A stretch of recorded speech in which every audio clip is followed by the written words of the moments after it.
Paz seja convosco, irmãos. Nós estamos continuando a Escola Bíblica Online e hoje a gente faz o encerramento do panorama bíblico de Êxodo, ok? Se você não assistiu as duas primeiras aulas, se você não ouviu as duas primeiras aulas, ouça lá, foi bem edificante, bem legal, tá?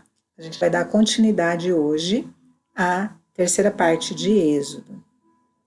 A gente já falou algumas coisas de Êxodo, né? Então a gente fez um esboço em três partes de Êxodo, falando que Êxodo se divide em libertação, aliança e tabernáculo. Falamos da pessoa de Moisés como exemplo para nós e para a liderança. Falamos um pouquinho do estilo de Êxodo, falando em tipos e figuras, né, do tabernáculo. Então foi bem joia. E agora a gente vai falar sobre as doutrinas de Êxodo, tá? Primeira doutrina, Êxodo é o livro do Redentor. Então, o que quer dizer Redentor? Se você for ver no dicionário, Redentor é aquele que redime, aquele que liberta.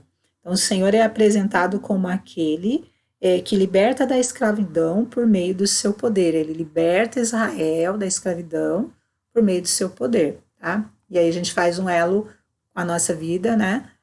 Que o nosso Redentor Jesus, nos liberta do pecado através do seu poder, através de Jesus.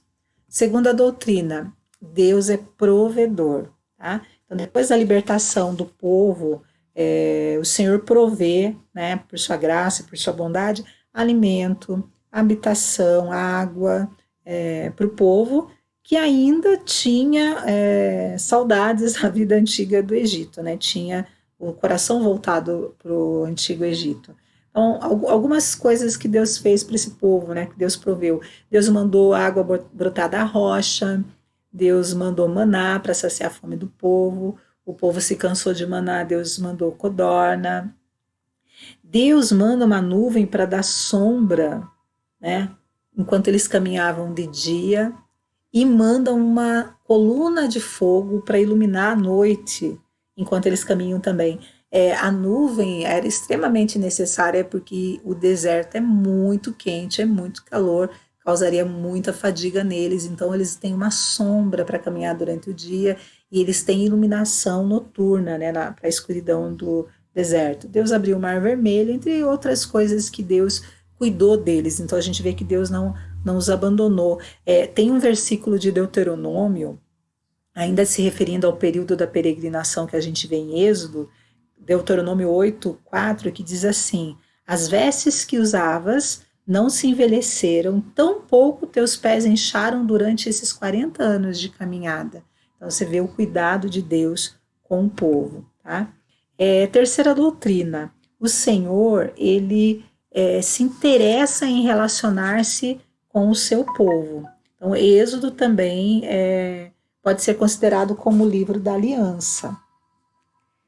Ele se preocupa, né? Deus se preocupa em dar a Israel toda a instrução, uma instrução minuciosa sobre a vontade dele, para que o povo pudesse cumprir a sua vontade. A gente lê o Êxodo 19, versículos 5, 6, 10 e 11 em uma das nossas aulas, e eu vou ler a continuação agora em Êxodo 19, versículo 17, diz assim: e Moisés levou o povo fora do arraial ao encontro de Deus, e puseram-se ao pé do monte.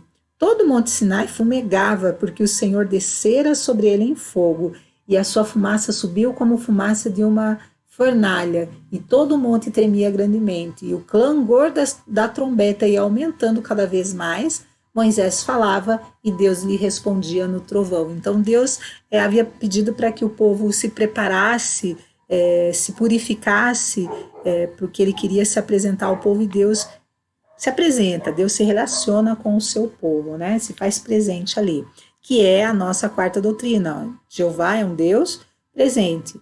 A gente vê isso através do tabernáculo. O tabernáculo é a evidência da presença de Deus no meio do seu povo. O tabernáculo quer dizer morada. Então, o tabernáculo significava o quê? Que Deus estava habitando, morando no meio do deserto junto com o povo. Então, Israel estava segura, porque sabia que Deus estava ali com eles, né? No Novo Testamento, a gente encontra o ensino de que Deus se faz presente em nós através de Jesus. A gente leu também em João 1, versículo 14, que diz: "E o Verbo se fez carne e habitou entre nós, cheio de graça, de bondade, e vimos a sua glória, glória como do unigênito do Pai." Certo? Essas são as doutrinas do livro de Êxodo, os ensinamentos de Êxodo para nós, tá? Êxodo e o Novo Testamento. Muita gente diz assim, Êxodo é livro do Antigo Testamento, nós estamos agora na Era da Graça, né? O próprio Jesus disse em Mateus 5,17, ele disse assim, deixa eu só abrir aqui. "Não penseis que vim revogar a lei e os profetas. Não vim para revogar, vim para cumprir." Então, pelo contrário, Jesus ele ampliou, ele aplicou a lei à nova aliança, como a gente vai ver agora nos exemplos a seguir, tá?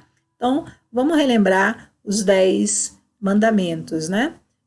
Para quem não lembra lá, Primeiro mandamento: não terás outros deuses diante de mim. Não farás para ti imagens de escultura, não as adorarás. Não tomarás o nome do Senhor em vão. E lembra-te do dia de sábado para o santificar.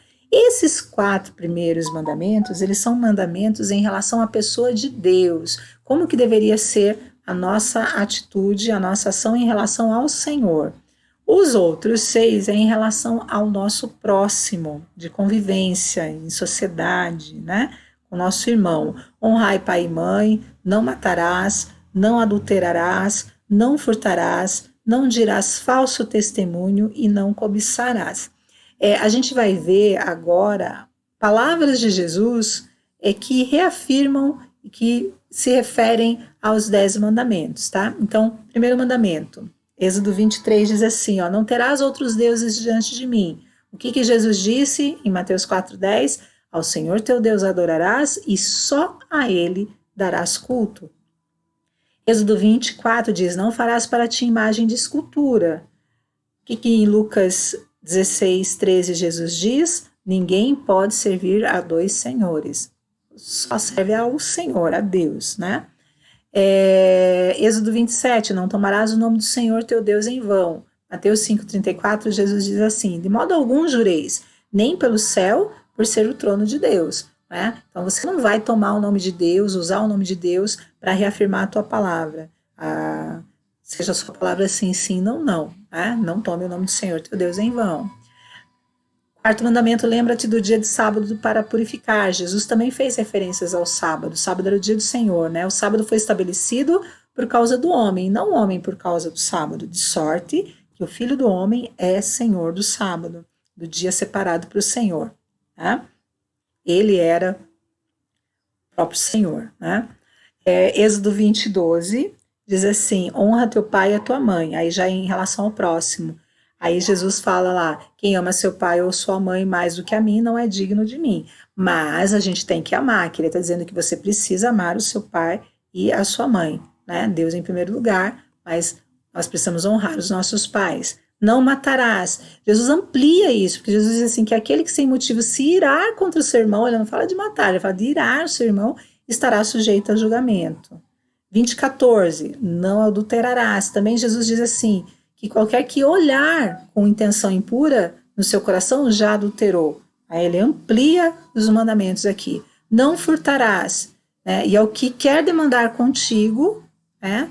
E tirar-te a túnica, deixa-lhe também a capa. Tá? Então ele fala assim, se alguém vier e quiser te tomar alguma coisa, então vá além, né? Não demande, não entre em demanda, tá?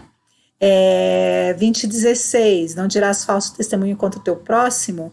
Mateus 12:36, Jesus diz assim, digo-vos, pois, que toda palavra frívola que vocês proferirem, vocês darão conta no dia do juízo. E o último mandamento, não cobiçarás, em Lucas 12:15, Jesus diz assim, tende cuidado e guardai-vos de toda e qualquer avareza, porque a vida do homem não consiste na abundância dos bens que ele possui. Certo? Então, a gente vê aqui que Jesus reafirma, né, esses mandamentos. Concluindo, Êxodo é o livro-chave para se compreender bem a história de Israel no Antigo Testamento.